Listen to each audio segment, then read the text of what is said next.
1 अप्रैल से प्रदेश में property registration पर कलेक्टर रेट बढ़ रहे हैं। जिला कलेक्टर्स ने सरकार को अपनी सिफारिशें भेज दी हैं। आवासीय संपत्ति पर 15 और कमर्शियल पर औसतन 20% का इजाफा हो सकता है। यानी महंगाई की एक और डोज के लिए तैयार रहिए।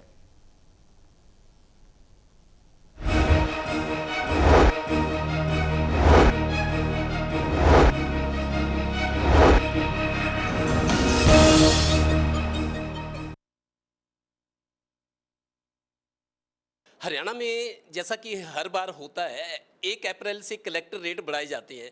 इस बार भी ज़िलों से प्रपोजल सरकार को गए हैं, लेकिन जो सिफारिश की जाती है, जो प्रपोजल होता है चंडीगढ़ से, उसमें थोड़ा बहुत ऊपर नीचे हो सकता है, लेकिन यहाँ से ज़िलों से रिपोर्ट बनकर चली गई है। हमारे साथ पानीपत के नायब तहसीलदार सौरभ शर्मा जी हैं। शर्मा जी, सरकार को भी आमदन बढ़ानी होती है क्योंकि खर्चे इंक्रीमेंट्स आप लोगों को देने होते हैं, तो कलेक्टर रेट का प्रपोजल गया हुआ है। जो प्रस्तावित अभी कलेक्टर रेट है वो प्रपोज़ किया गया है, जो उसमें हमने मीटिंग हुई है उस बारे में। कलेक्टर महोदय की अध्यक्षता में मीटिंग हुई है। उनके दिशा निर्देशों के अनुसार है जो हमने 10 से 15% कलेक्टर रेट है जो यहाँ बढ़ाए हैं। जिन एरियाज़ में सेल परचेज है और रजिस्ट्रियाँ होती हैं वहाँ से 10 से 15% बढ़ाए हैं, और कहीं कहीं पे जो व्यावसायिक हैं, कमर्शियल हैं, वहाँ 20% तक भी बढ़ाए हैं कुछ एरियाज़ में। और नॉर्मली एवरेज 10 से 15% कलेक्टर रेट बढ़ाए गए हैं। कोरोना काल की बात करें, उसके बाद चुनाव का भी टाइम आया है, शायद उसको होल्ड पे रखा गया था।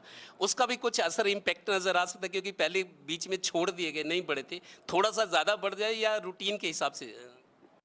नहीं, पीछे बढ़ाए गए हैं। बीच में एक बार पहले 6-6 महीने में बढ़ाने का भी प्रस्ताव था। एक बार जल्दी बढ़ाए गए थे, उसके बाद फिर एक बार मिस कर दिए गए थे, लेकिन पिछली बार बढ़ा दिए गए थे। तो अभी तो कंटिन्यू अप्रैल में ही बढ़ाए जा रहे हैं। बीच में सरकार ने 1 जनवरी से बढ़ाने का निर्णय लिया था, लेकिन अब दोबारा से फिर 1 अप्रैल से बढ़ाए जा रहे हैं, और पिछले साल भी बढ़ाए गए थे।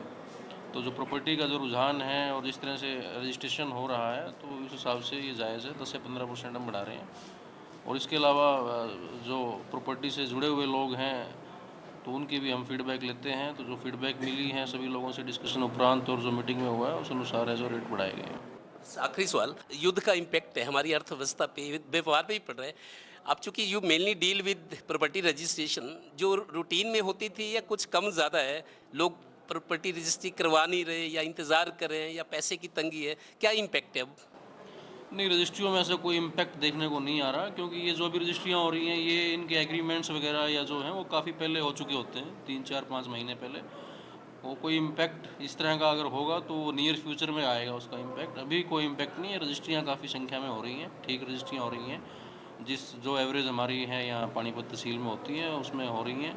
और कलेक्टर रेट में बदलाव होना है, इसमें बढ़ने हैं, तो इस वजह से थोड़ी सी ज़्यादा भी हो रही हैं। तो ऐसा कोई उस पर इम्पैक्ट नहीं है। जैसा कि बता रहे हैं तहसीलदार साहब, 1 अप्रैल से नई दरें कलेक्टर रेट की लागू हो जाएंगी, तो ये एक तरह से महंगाई का एक नया डोज है और लोगों को अपने हिसाब से अब अपना बजट प्लान करना होगा। सहयोगी श्रीनिवास के साथ Devendra Kathoria, total news, Panipat bureau.